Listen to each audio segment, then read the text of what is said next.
is December 20th, 2023. Let's see what's happening in the world, and we'll see if any of our regular panelists show up and what they've got to say about what's going on in the world as well.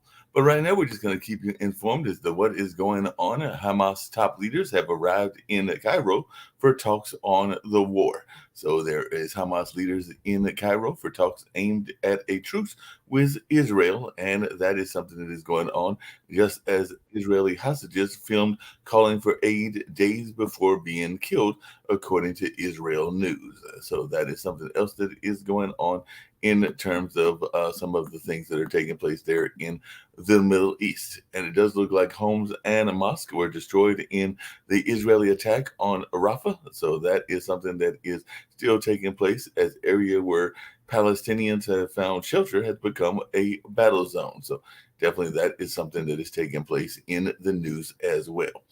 And photos from Iceland's volcanic eruption is definitely going on. That is something that was taking place there in Iceland. And Iceland volcano tourists are told to think 4 times before getting too close. So definitely, if you're going to go there, and if you're living in those areas, you might not want to be getting too close to the eruptions. That would probably be the wise decision. And the EU has struck a deal on long-delayed migration reform. So EU has approved a migration deal, and that is showing apparently a rightward shift. So the EU has agreed on new rules on hosting migrants and seeks to cut the numbers. So that is something else that is going on. And definitely there is a fear of a backlash over immigrations as Europe's politicians tighten their rules and all along those lines. So definitely be interesting to see what folks have to say about that later on when we get into discussions and all in that kind of way. But definitely an earthquake in northwestern China has killed over 100 people, according to the Washington Post. So the Washington Post has reported that 100 people were killed in that earthquake, and some of the Chinese earthquake victims were pulled to safety in sub-freezing weather. And Pope Francis has offered his prayer for the China earthquake victims. So China's earthquake survivors apparently endured frigid temperatures and, of course, mourned the death of those that were there that were lost as well. And in the DR Congo, their vote is being marred by protests and delays as opposition alleges fraud. So this whole notion of fraud in elections isn't just a United States thing. It's something that comes up in other countries as well. And definitely a lot of people are saying that that is a pivotal African nation. And definitely a lot of folks will be trying to see what goes on, because for Congo's next president, some people, including the economists, are saying winning may be the easy part. So then it's going to be a matter of dealing with that country's various issues, including some of the world's worst hunger and a displacement crisis. So that is something that a lot of people will be paying attention to and trying to figure out what the new leadership will be doing when they come in that situation. And we know we talked a little bit on yesterday about the pandemic and coronavirus. Apparently, there is a new subvariant that is out there. So apparently, coronavirus subvariant JN1 is growing fast in the United States, and it's already dominant in the Northeast. So apparently, it is spiking ahead of the holidays, and it is being listed as a variant of interest by the World Health Organization. So the Health Organization is listing that as a variant of interest, and definitely be interested to see how that plays out as well. And the U.S. has announced a naval coalition to defend the Red Sea shipping from Houthi attacks, and definitely over 100 container ships have been rerouted as the U.S. weighs a Red Sea response. And apparently, the Pentagon is worried over costs of the Houthi attack, and some of the costs and discussions, even in Politico, are about a $2 million missile versus a $2,000 drone. So I guess they're trying to figure out what is going to be more effective and all along those lines. And you heard me talking about migrants, and migrants is an issue that is very much an issue not just here in the United States, but around the world. And apparently, French MPs have passed a controversial immigration reform. So a political crisis is brewing in France after a minister resigned over an immigration bill. So the French parliament approved an immigration overhaul. So Macron's migration crisis deepens as the PM admits the bill is unconstitutional. So there's even some questions about the constitutionality of the bill and all along those lines. So definitely a lot of people will be paying attention to that and seeing what else is going on in the world. Speaking of which, and apparently even in the African nation of Sudan, Sudan Army Chief Al Burhan is facing calls to go after RSF gains, and there's even some talk about folks wanting to remove some of the folks as well. So fighting has reached Sudan's Wad Madani, once considered a safe haven for displaced, and rebels have taken control of Sudan's second largest city, endangering the refugees in that place. So Sudan's RSF takes Wad Madani as 300,000 flee in a humanitarian crisis. So these humanitarian crises aren't just in the Middle East, they're all over the world as well. So a lot of people will be paying attention to that and seeing how that all plays out in that place. Some Muslims around a major India temple are fearful ahead of its opening. So, how BJP veterans steered the party towards Hindu Tavava and for events that could pose a danger to India's future as a democracy. So, a lot of people are going to be paying attention to how India deals with its definitely ethnic divides as well. So, definitely be interesting to see what happens in that space. And Polish public media chiefs have been dismissed. News channel stops broadcasting, and Poland's new government sacks state television, state radio, and news bosses. So populist protests new government's media reform. Poland's pro EU government dismisses their state media chiefs. So it'll be interesting to see how that plays out, even in the coverage of various things going on in the world from that place as well. And fed up with war, Yemenis are fearful of a new conflict after the Houthi Red Sea attacks. So, definitely amid Gaza war and Red Sea attacks, Yemen's Houthis refuse to back down. The Houthis don't care about Palestinians. They are attacking Israel to gain support, is what one media source said as well. And Yemen's Houthis claim a fresh drone attack as Israel targets in Elliot. So definitely that is something that is going on. And we had that whole notion of Venezuela and Guyana. Apparently the U.S. has released an ally of Venezuela's president in a swap for a jailed Americans. So that is something that the AP recently learned as well. So like I said, there's a lot of things going on in the world, and definitely we'll be talking about a number of these things, and we'll see what else folks have got on their minds. I get ready to bring people in and see who's with me and all along those lines. By the way, the French court has jailed a former Rwanda doctor for 24 years for his role in the 1994 genocide. So I guess they finally caught up with him and have arrested him and have given him a sentence. And a lot of people remember that particular genocide because of a certain movie and all along those lines. I believe the movie was called Hotel Rwanda and all in that way. But definitely a lot of things are taking place in the world, including over there in Ukraine. So the European Court upholds EU's inclusion of billionaire Roman Abramovich in their sanctions list. So he lost his legal challenge against the EU sanctions, and apparently he has some alleged Putin ties. And Russia-Ukraine update, Zelensky says Ukraine army has asked for up to 500,000 more people to be mobilized. Foreign aid is wobbling, and Zelensky says no one knows when the war in Ukraine will end. So that is something that we are seeing as well. If you want some good news from the world of the foreign affairs and everything, it looks like kidnapped former British honorary consul has been rescued in Ecuador. So the British millionaire who was abducted by the cartel for refusing to pay protection fee is rescued in Ecuador. So businessman Colin Armstrong has been freed. So that is something that might be some positive news that is going on as opposed to all of the other negative news that happens as well. And it was an interesting story that was in the news, and it ought to be interesting to hear what people's got to say about it. I'm going to bring in Nick Palveda and see what he's got to say about it, because he's a legal expert. And I've also got Sasha Starr with me as well. But I did not get to the United States news. And one of the things that I saw yesterday as I was skimming news stories is that apparently, you got to have different states to win. There's that whole electoral college.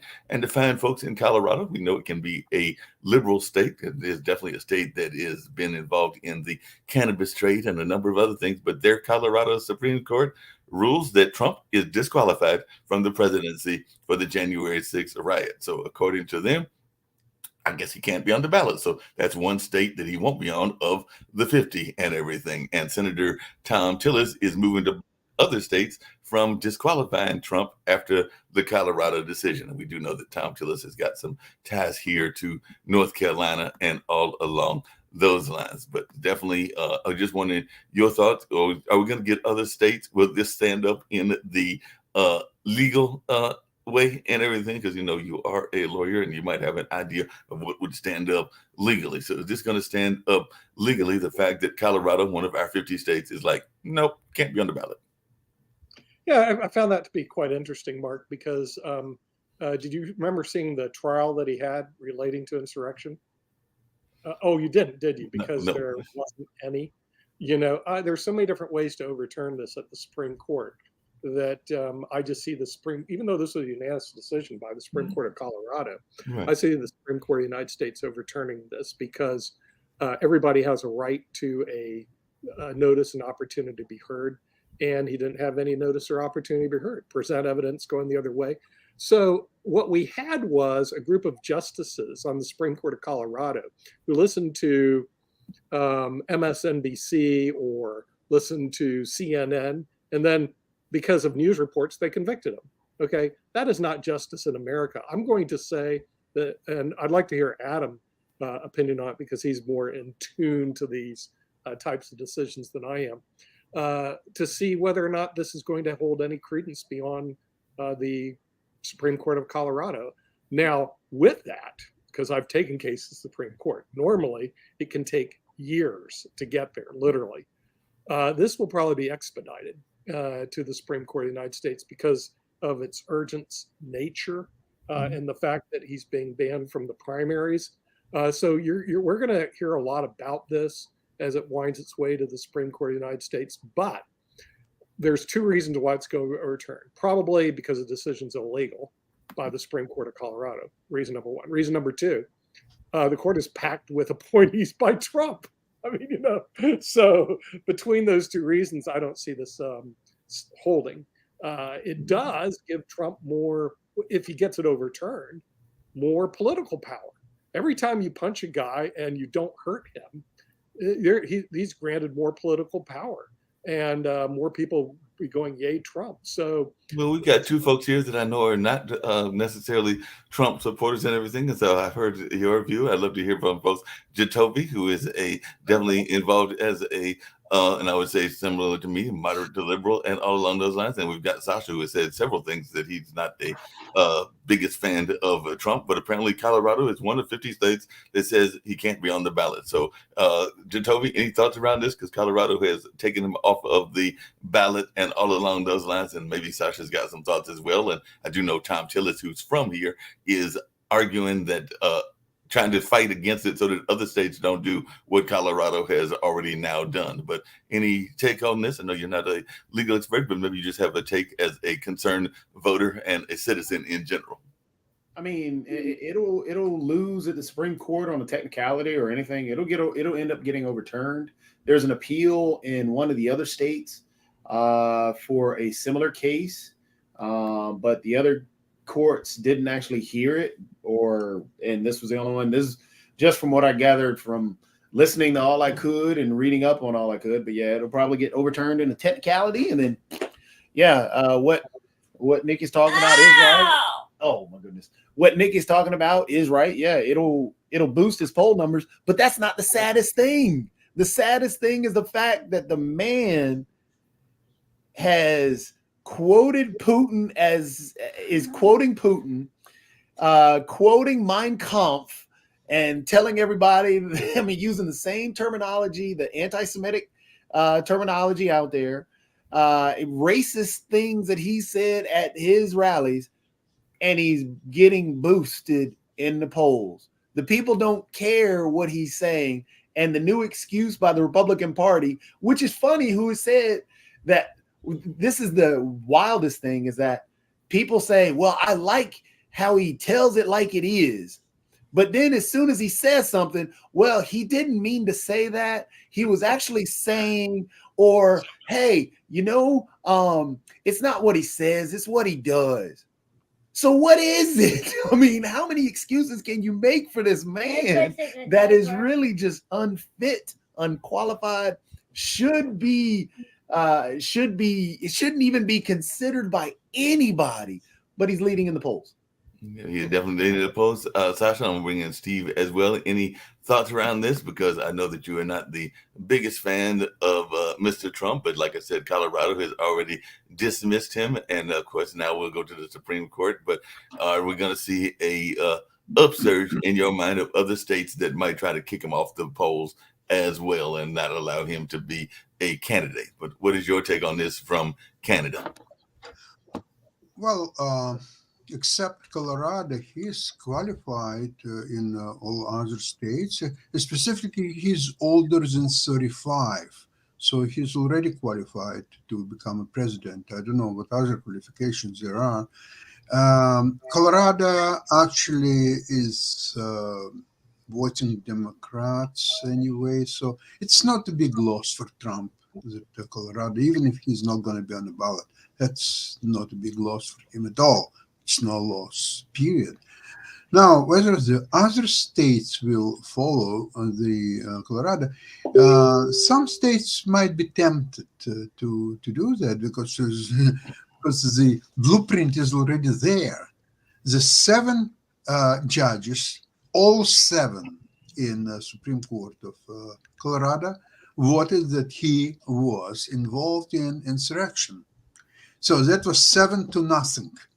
He was involved. Okay, go get on the ballot. Okay, become a president or whatever. But the ruling of 7 out of 7 judges is that he was involved in insurrection. That's engraved in stone. So that's basically basis on the other states to follow. Well, look, the Supreme Court 7-0 said that he was involved in insurrection, and we do believe so. So now we asking to disbar him or disqualify him for running. But we'll see how it will develop. I don't think that he has any chance to be elected next president of the United States, but we'll see. Yeah. Steve, what's your take? What we were talking about is I found out that Colorado has definitely, as of now, with their Supreme Court, eliminated the ability of Trump to be on the ballot, at least as of now. Yeah. And I've got to leave in 5 minutes, guys. But I'm sorry, I'm having some issues with my camera, so I'm going to have to get my computer fixed. I don't know what's going on, but so my thing is that I think that everyone's pretty much said. I think that this will be appealed, and I think that it might drive his poll numbers up. I do think and still believe that Nikki Haley has a chance to win the nomination because I think she's gaining momentum. And if she could just win one primary, then there could be a domino effect and Republicans could see they have another option who could surmount a more challenging task for Biden. I think it's easier for Biden to beat Trump than Biden to beat Nikki Haley, who's 50 years younger than him. But only time will tell, but I do think it'll be appealed. He'll use it as an advantage. He's such a showman that he'll do what he can to keep the thing moving. And then meanwhile, the European Union's making some movement on asylum issues. Yeah. We've got the new terrorist organization Houthis, which they're claiming is using drones to attack the Red Sea. And I'm going to try to call back when I'm in the car on the way to the airport. But I tell you, you're probably going back to DC again as you always do and everything. No, I've got some other business travel. I'm working through the holidays all the way up until the end of the year. Actually, I got a day off this Christmas.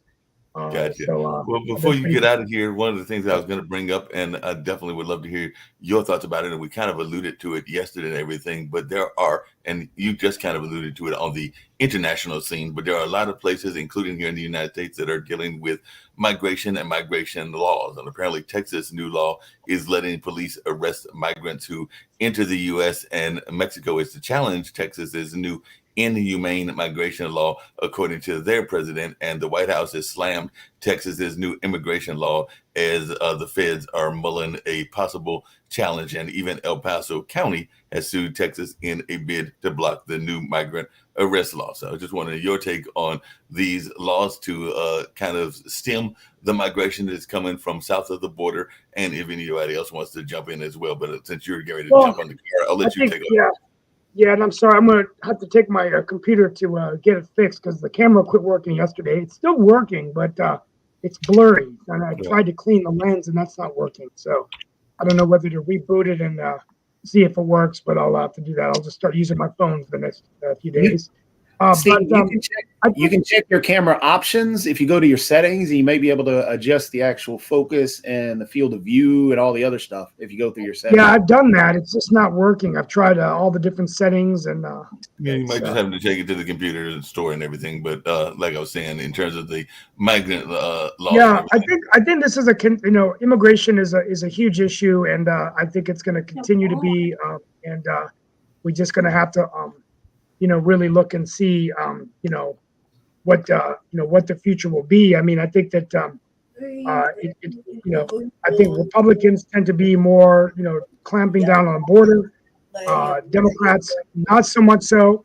And as I've said, even though, we haven't really dealt with the border very successfully, various presidents in the United States. So this is an issue I think that the United States needs to step up their efforts, and hopefully we'll see it happen. But I'm going to try to call back from the car, and hopefully get this computer fixed, or I'll have to just use my phone throughout the holidays. We'll figure it out and everything. Yeah, we'll figure it out. Hey, Toby, I think you just kind of alluded to it earlier when we were making some of the comments around Trump, but apparently Trump has repeated his anti-immigrant tirade, and he even denied reading Hitler and Mein Kampf and a number of other books as well. But he is apparently defending some controversial immigrant remarks that he made at a Iowa rally. So I just wanted your take on the Republican Party, and particularly the Trump and their thought around this whole immigration concern. Mark, he hasn't read any books, even his own books. He just never reads anything. He literally is using the same anti-Semitic terms that are equivalent to what the Republican Party went after the college professors for. And they are defending him. They are literally defending and condoning and saying it's okay. As I pointed out, oh, well, he didn't really mean to say, oh, well, it doesn't matter what he says. Well, you were so mad at the college professors, you wanted them out. You were so mad at the students who said these things, and you wanted them banned and pushed out. You were so mad at all these things that saying, oh, well, these students and these protesters and these college professors. But when Trump says it, oh, well, hey, he didn't really mean it, or, so it's ridiculous. And as Lee was saying, well, that it's a double standard. Yes, it's a double standard that the Republican Party is using to actually further some anger at someone else, even though they're allowing their candidate to be racist, to sit there and be anti-Semitic, to invite the leading anti-Semites into his home for dinner. I mean, the dude is it's just unreal, the excuses that they make for Trump. Speaking of that double standard, there was another case, and I don't know if Nick wants to jump into this one as well, because it is one that involves the law. But there were a number of lawmakers, including some GOP lawmakers, that was demanding that the Pentagon stop the removal of Confederate memorials in the Arlington National Cemetery. And recently as earlier today, the federal judge has ruled that removal of a Confederate statue in Arlington Cemetery may proceed. So there are some people that are not that pleased to see a Confederate soldier in a national monument area and all along those lines. And we know we've even had conversations about that even here in Durham, North Carolina, and other places as well, including I have a friend who was involved in the takedown of one of those memorials, I believe in South Carolina. And I'm trying to get her to come on the show at some point or another. But I was just wondering your thoughts, anybody here, particularly those that have a legal background, on whether these statues should be removed and whether GOP lawmakers needed to get in the middle of this conversation, because they're the ones that about a week and a half ago were demanding that the Pentagon stop the removal. Well, Mark, that's a good question. Let me ask you this: if we could, should we have Nazi war leaders as statutes dotting Arlington Cemetery? Yes or no? Yes or no? If they would say in Congress, I would say yes no.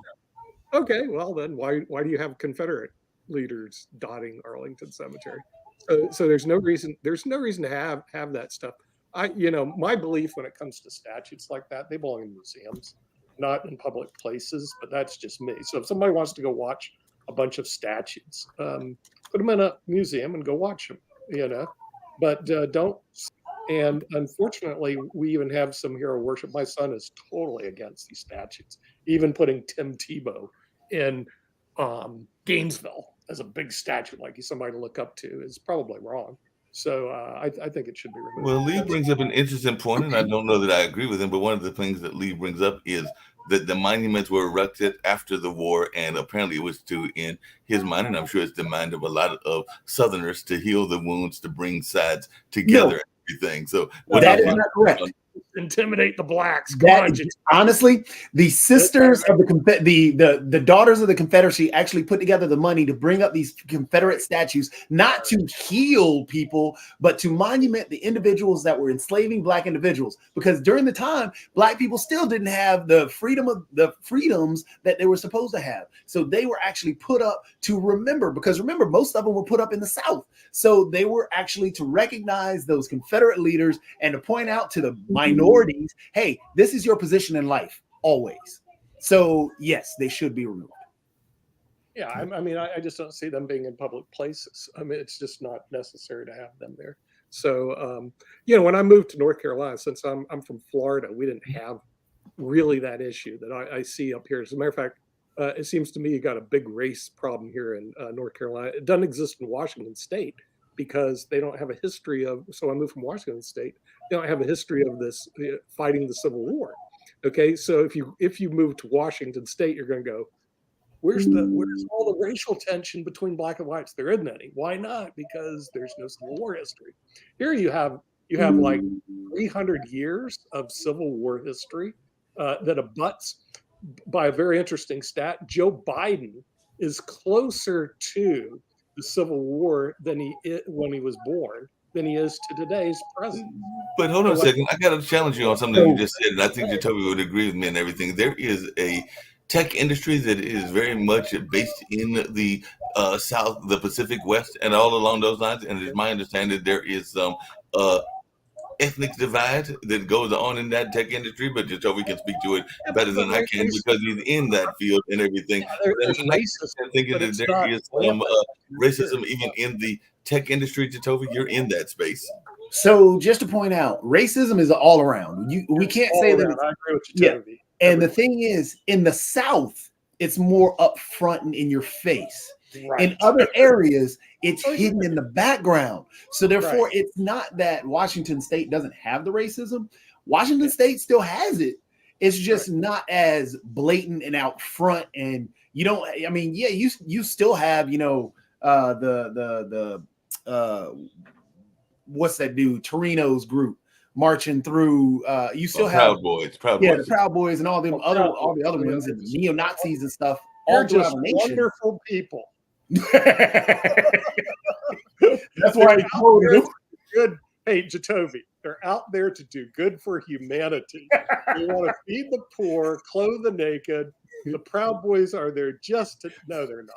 And Nick, I got a quick question to ask you before we get to some of the international stuff that I know that Sasha will be very interested in. But you mentioned Florida, and Florida has some racial issues as well. As far as I'm concerned, and Jacoby may agree with you, you may not agree with me, but when I think of states that are very divided in the way that they are carved out and everything, two states that come to my mind are ironically Florida and North Carolina. Because as far as I'm concerned, there are really about 3 or 4 different Florida. South Florida is much different than North Florida, where Jacksonville is. It's much different from Central Florida. And I would make the same argument around North Carolina as well, because the area around Charlotte is different than the RTP area, which is much different than Asheville and the beach. So when it comes to a divide, and I'm talking about an economic divide, I'm not even talking about a racial divide, I would argue that those are, and there might be others as well, but definitely Florida and North Carolina are basically 3 or 4 states in one, in my opinion. What do you think? You're right, Mark. You're right, Mark. Florida is diverse. Okay, depending what city you are in, depends on what nationality you're part of. For example, if you're in Miami, everybody knows. I went to the U, baby. It was a, how do you say? It was a Cuban city. I mean, the thing is, Cuban, Latin American, Miami Beach. That you move up for a little further north, it's Haiti, and they even call it Little Haiti. Okay, you go up further north, it's a Jewish community, Boca Raton. Boca Raton is basically a Jewish community. You go up to Palm Beach, it's a WASP Jewish community.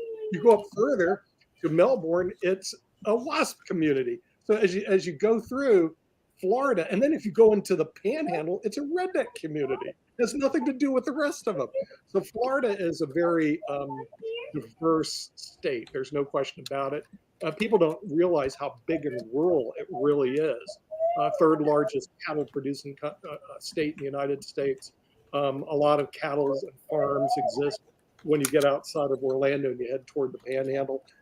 And they have nothing to do with Miami. I mean, it's like you're in different worlds. And Orlando is complete tourist trap town. I mean, 70 million people come through Orlando. So it depends on where you're at in Florida. It depends on what country you're living in. But that's kind of the beauty of the United States, is that we are a diverse country. In other words, we for some able to reason be able to do this without killing each other, like in Palestine, where there's Palestinians and Israelis, and Lord, let's all go kill each other. Yeah, but before we get to that, I'm definitely going to get to that with Sasha and everything. But before we get to that, one of the other things that is international, and I mentioned that at the beginning of this story, and I'd love to hear Sasha's views as well as everybody else, is that we kind of alluded to it earlier in the United States system, but there are a number of countries that are dealing with immigration themselves. I just mentioned that the EU passed some new reforms, definitely some of the other European nations like France just announced some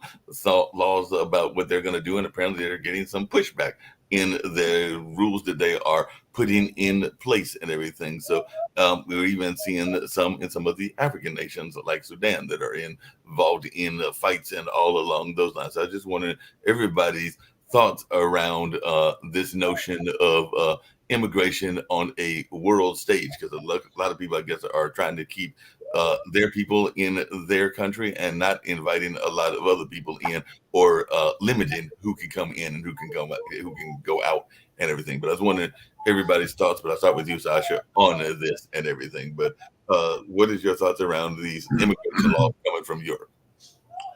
Well, you know that I was serving in Soviet Union Army for 2 years. And at the time, the even idea to cross the border with the Soviet Union, it was a suicidal idea, because whenever you're crossing the border with the Soviet Union, and you know the orders are first shoot, then ask the questions. So you won't even have ability to answer the question, because you'll be dead by the time that you will try to answer the question. So therefore, it's completely impossible, at least at that time, to cross the border to Soviet Union. Surprisingly enough, it was also just as difficult to cross the border in other direction. If you want to leave the Soviet Union and just get elsewhere. It was just as difficult, and same thing, first should ask the question, so you could not do even that. So now when I already lived here in the West, in Canada, and especially in the last, I don't know, 10, 15 years, there was a great immigration movement from the Eastern countries, with Muslim countries predominantly, to European Union, Canada, United States, and so on. And it was like, know that, okay, some people probably they were persecuted in their home country, so they wanted to have a better life in the West. No, it was a mass movement. And surprisingly enough, that Western countries readily allowed that. I'm very, very critical of that, and I'll tell you why.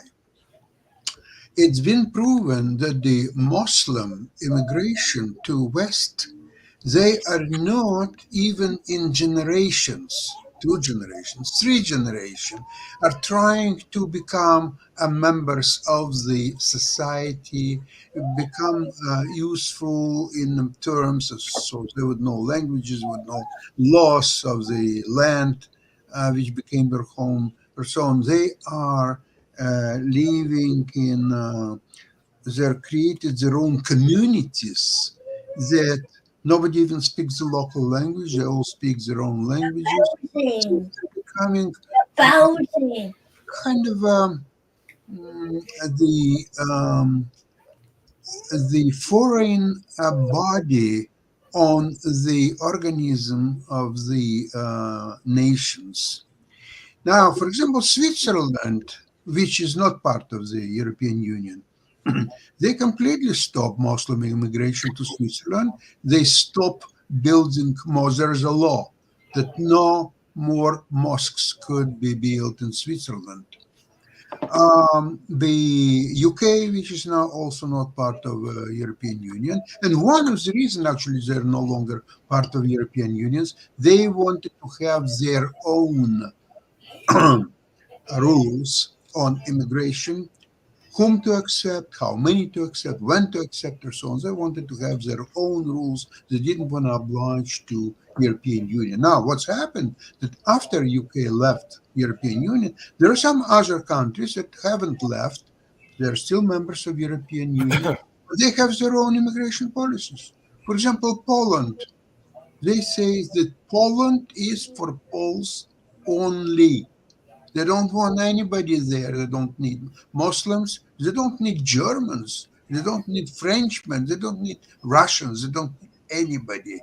They want to have their own preserve for their own people. That's Sasha, along those same lines and everything, because I was reading an article and it has been part of what has gone on in the Asian nation of India, because just like there is conflict over what lands should be and who should own what, there is a area of India that has a new Hindu temple. They actually consider it one of their most sacred temples, but actually, and it's seen as the birthplace of Lord Ram. But apparently, earlier there was a mosque there, and back in December of 1992, the Hindu mob destroyed the mosque that was there, and of course, that sparked religious riots around the country that killed nearly 2,000 people, most of them Muslims, and that has been an issue, the way that Muslims are treated in that Asian country. Even Steve, when he's been on the show, has mentioned this and everything. So if I'm hearing you correctly, the fact that they are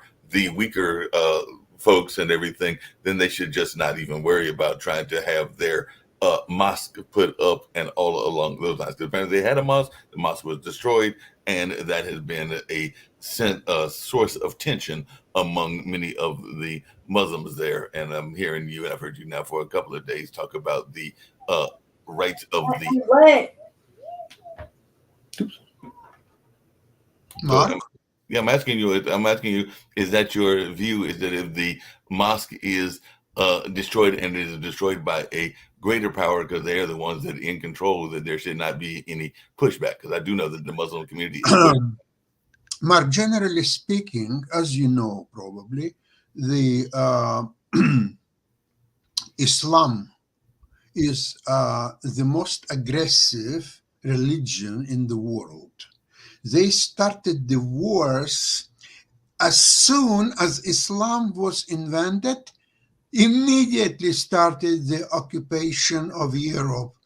They occupied Spain, Portugal, south of France, went to Switzerland. It was too cold for them. They went back to Italy, and then they almost already much later, they already almost got the Vienna, the capital of Austria, and one of the most beautiful developed cities in all Europe.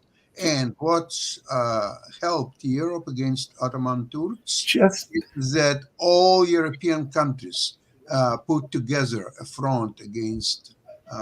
so Hold on a second. historically, hold on, wait, real quick, Mark. Let me jump in. You, and then let Let me jump in real quick, Mark. Toby. Did the Christians or the Muslims do most of the slavery in the world when it comes to Western slavery? Not even that, real quick, too. Just to point out, because you legitimately said that the Muslim religion is the most aggressive. Let's first point out that religions themselves are great for they are great for society or for individuals because a lot of individuals use them to find peace. And most religions themselves are actually peaceful religions, or all, for the most part, are all peaceful religions. And to point out, historically speaking, what you said is factually false, because you forgot that the Great Crusades killed a ton of people. You forgot. I'm talking about wait, Sasha, wait, Sasha, in the Sasha, year you forgot. You forgot Christian that the fact, Crusades. you forgot that America, again, when the people came across on the boats, they with the Trail of Tears and so on and so forth, many of those religions were basically around the Christian religion that did the Trail of Tears, that killed all the Native Americans here, or a lot of the Native American population here. So to point and say that one religion is that the Muslim religion is killed more or most aggressive is factually incorrect if you speak about our history of the globe itself. So just to point out, that is wrong. But let's not say that the Muslim religion is aggressive or the Christian religion is regressive, because you can point to the fact that a lot of these mass shootings were done by those practicing the Christian religion. Slavery, which Mark just alluded to, done by those with the Christian religion. So, you know, you really can't, I wouldn't do that. That is a very poor argument, because you're going to lose that every single time. Well, Jatovi, okay, I understand now that you know a little bit about history. But, you know, sometimes it's better not to know anything about history than to know the wrong information.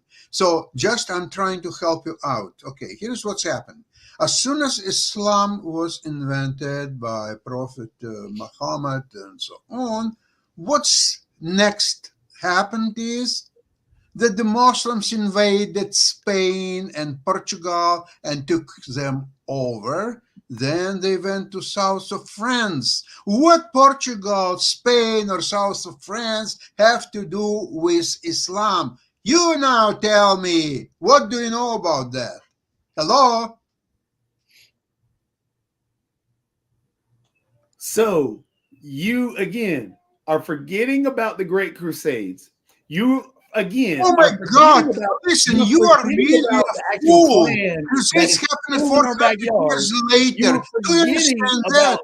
You're forgetting about all this stuff. Just as hold on, Chatovi. Here we go. Chatovi. Islam was founded. When was Islam founded? Go to Wikipedia, learn something. You're just talking. You are not learning anything. Just to point out. Keep talking. Okay. Islam was founded in 570. Right? Are we in agreement? Are we in agreement? I don't know. You know. No, you know. You said that I have bad information, so please correct me. Okay. And when Islam people started invasion of Iberian Peninsula. So let's see. The peninsula, we're going to look this up. We're going to look this up because I want to make sure that our dates are correct. because you ignore the Okay, Crusades, okay, which you can happened look during that up- same time. Okay, look up when Iberian Peninsula was occupied by Arabs.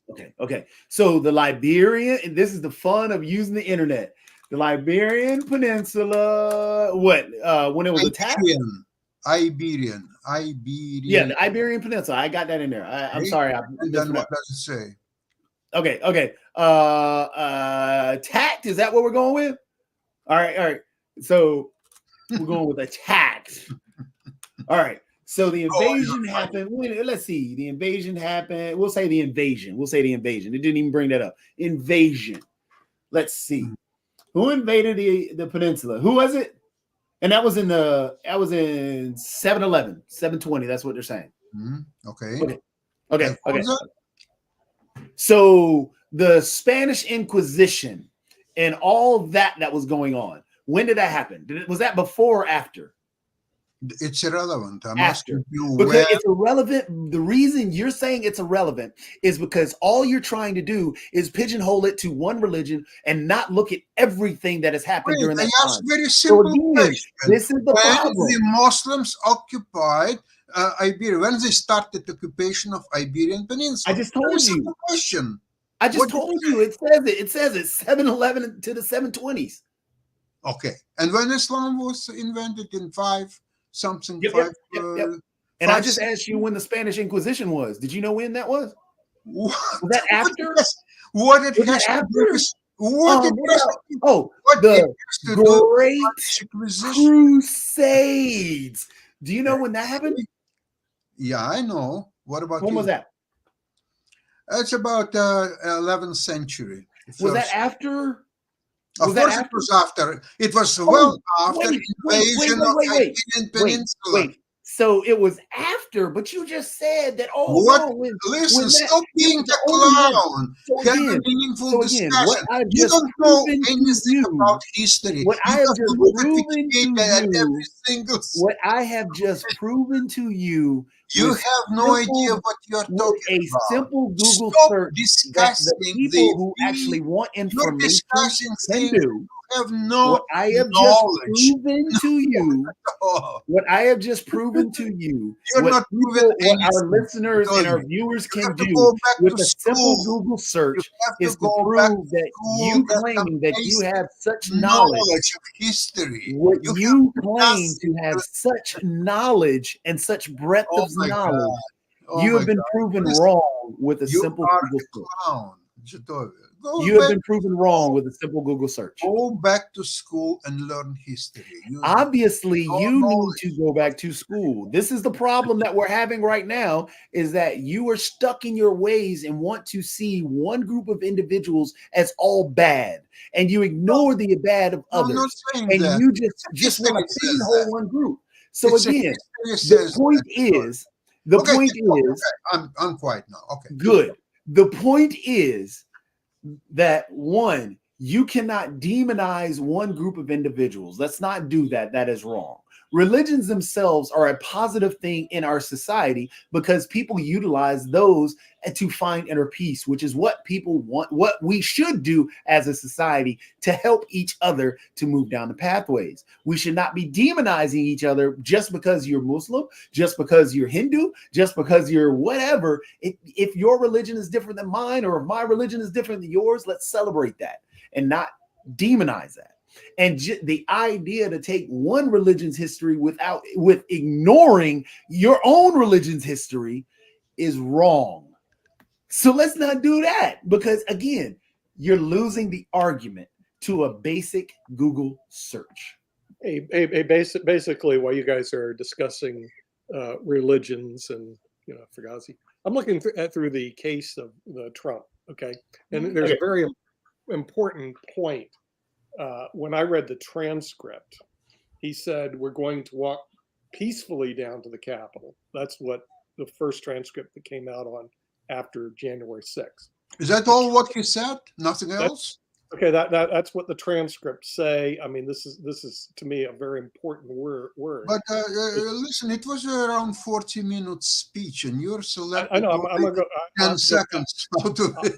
Hey, Sasha, I'm gonna go back just and look at really facts quickly. are- And Really- we will are fight very- as hell. Is that peaceful something? Okay, Fighting no. as hell? See, here's the problem. Here's the problem. Okay, the transcript that I read, the word peacefully appeared. The transcript that 6 other attorneys read, the word peacefully appeared. When I'm looking at the transcript from the Colorado Supreme Court, the word peacefully has been omitted. Okay. Such a Now tragedy. the thing is, what's my in the God. word? But Okay, speaking yeah, of what's speaking the of word? media and everything, just really Really quickly, because I very had important 2 to quick questions I find was getting out ready to get to, and both of them involved Sasha and everything. But and I know we only got about 10 minutes to go and everything. But Sasha, I had mentioned earlier in the news that and you've talked about the rest of Eastern Europe, that the Polish public media has been basically sacked. So they got rid of that media.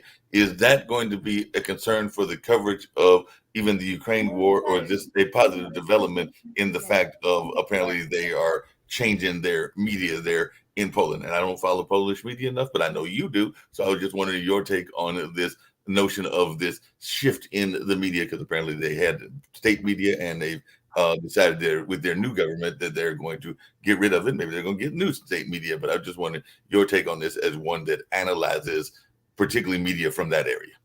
It's very recent development, and I hasn't followed that, and I think it's too soon to say which way it will be played. But we have to look at it, how it's going to be developed. I have no idea which way it will go. Fair enough. And then the other thing I was going to ask you really quickly is, and we kind of alluded to it earlier, everybody did, but it's only got 10 minutes, so we probably have to deal with it tomorrow. And I think we've got a guest on Thursday, but that is actually tomorrow.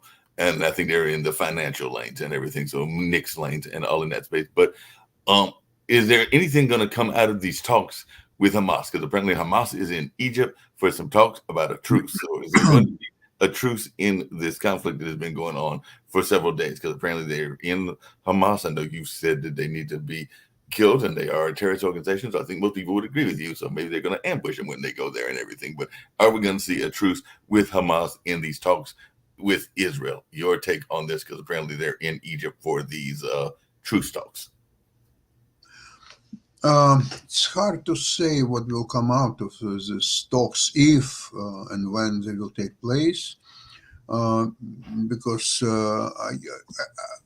I don't understand what Hamas could offer to Israel as incentives to stop its action. What Hamas will offer? First of all, they have to release all hostages, whoever is still alive. I'm not sure that there are too many alive hostages, but whoever they are, to release them immediately.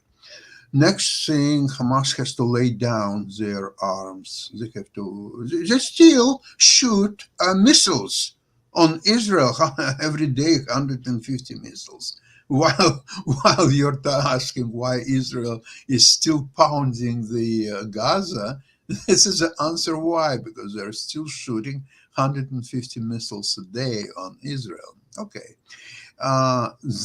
So they have to lay down their arms. They have to ask forgiveness for what they've done on October 7th. And then let Israel to say if it's enough or maybe it's not enough, and we'll go from there.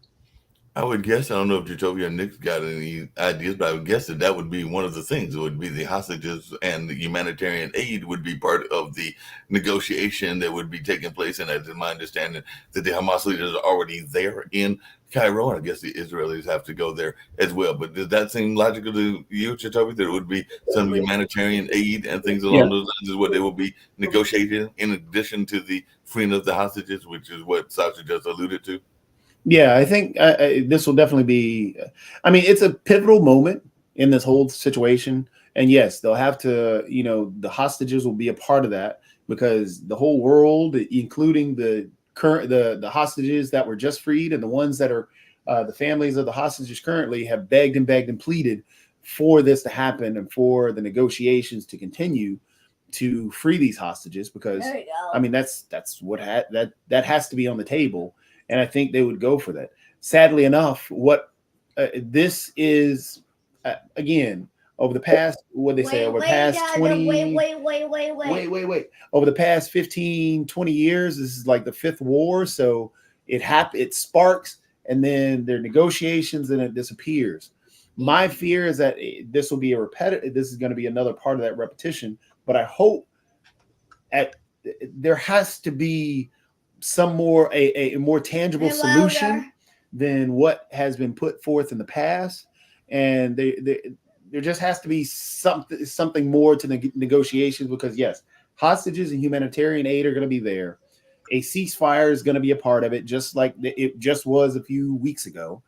But somehow there has to be some change in governance, and hopefully that change in governance will kick in with a negotiation with Egypt and Qatar working together to help the people of Palestine and Gaza. And two-state solution comes years down the way, or there has to be a plan for something where there's a peaceful solution. But yes, that'll definitely be a part of it. But Nick, yeah, you're right with what you were saying about that's going to be the cornerstone piece of any of the Trump cases right now. Is they're going to hold on to that peaceful. We're going to walk peacefully, or whatever, however he said it. Well, the real question is, did he say that or did he not say that? And Trump rambles on, so who knows what he said. I'm looking at another transcript that has it omitted. He says, let's walk down Pennsylvania Avenue. But I didn't see the word peaceful. It was in one transcript, but not another. So you probably have to go back to the YouTube. There's a tape on it and listen to this guy ramble. That's the problem I have, is who has the time to listen to this guy ramble? I think half the time he doesn't know what he's saying. He just blah, blah, blah, blah, blah, blah, blah, blah, blah, blah. He's a nut. But in spite of that, if he did say that, it can change the composition of the court's decision on this. So anyway, but I believe what you're saying, because it's a political decision. It's going to be overturned by the Supreme Court of the United States, and generally the direction is that the real problem we're seeing right now is courts are involved in politics. In other words, there's a politicization of the courts. But Nick, it's not just our courts, because I was looking up another article, and apparently in South America, and I mentioned the Congo earlier, but in South America, where the Argentine president has literally warned of a tough response to protests. And we know that there have been protests here as well. And apparently the new Argentinian government has promised harsh response to protests. Their exact words were prison or bullets. So government said it will take away welfare from protesters who block the streets. So that would be an interesting idea, even if they did it here in the United States. So they're literally saying that if they are your welfare. So they're not doing the bullets part of it. But if you look at many of the Republican states, they are actually attacking the freedoms and rights to protest. The way they're, what was it Tennessee that was blocking particular? You can't say because there was a Tennessee anti-protest bill. There was also one in Florida. There are different anti-protest bills that the Republican Party have consistently been putting out, and it's just interesting to me. And this is why politics is just hilarious. Why in the world does the party that claims to be the Law and Order party, the leading candidate for that has already been the rape or the sexual assault problem, the 91 cases against them, 4 indictments, been impeached twice, but he's the leading party of the Law and Order party. Then on top of that, the Freedom for All party is banning books, banning what you can say, banning women's health care, banning this, and banning protests. So it's wild. And then you go back to, again, what I stated before, how they justify everything for Trump. It's not what he says, it's what he does. But people are ignoring what the GOP is doing and just, hey, they're saying it's about freedom. They love police officers, but they voted against these pension plans and all these other things. They voted against the 9/11 the 9/11 civil servants stuff, and they voted against military stuff. They voted. Tommy Tuberville held up military appointees, and Lee puts removing porn. Nobody's put porn in the library. It's a dumb argument to say that, and I hate to use the term dumb argument, but nobody's placing a Playboy in the middle of an elementary school. It is idiotic to even consider that. It is only a talking point to scare people. And if you actually look into it, the stuff that they're talking and calling porn, 2 penguins raising a chick is not porn. If you want porn, all you have to do is go to Facebook. They've turned themselves No, they go to literally Twitter. turned themselves into a soft porn. I call it a soft porn site. I mean, if you look at it, they have reels and they have girls with butts going up and down. They're doing this. They're doing this stuff. It's all on Facebook. It's a porn site. And then the No, thing that's it's a soft Twitter. porn Twitter, Okay. you can go see boobies all you want to. and, and I'm going like, wait a minute. Yeah, we get banned because, and then it won't tell us why we get banned. So that's kind of it. Well, I guess it's time to go, Mark. It is And about we- time to go because I've we're got to gonna actually either- go because I'll three be o'clock, producing stuff Sasha's like show, Modern Investment, from my other location. So I won't be ready at 1 o'clock, but I'll be at another location. and It's everything. funny how we talk We gotta about get on it. boobies, booties, and porn, and everybody's ready to go. It's time to go. That's right. Time to go. Time to go. Gotta go. Gotta go. All right, so we We'll get talk out about of here, that and I will tomorrow. see Sasha at 1 o'clock and See for you. Modern Investment. The ratings will go up if we talk more about porn. Should tell you, On that note, we're out of here. Forget about what Trump said. Let's talk about porn.